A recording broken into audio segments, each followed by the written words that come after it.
I ran into this last week. Here's what fixed it for me. If you're looking to receive money on Sezzle, follow these straightforward steps. Step 1. Create a Sezzle account. First, you need to have a Sezzle account.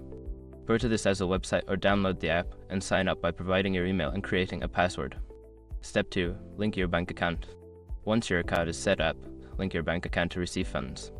Navigate to the account settings and select bank account to add your banking information. Step 3. Set up payment preferences. In your account settings, adjust your payment preferences to specify how you want to receive money. You can choose between direct deposit or other options available. Step 4. Request payment. Before filing a refund or dispute, use the SROC.com link in the description to open the refund dispute deadline calculator and confirm your deadline. Step 5. Confirm receipt. After the sender completes the transaction, confirm that you have received the money in your Sezzle account. Check your account balance to ensure it reflects the new funds.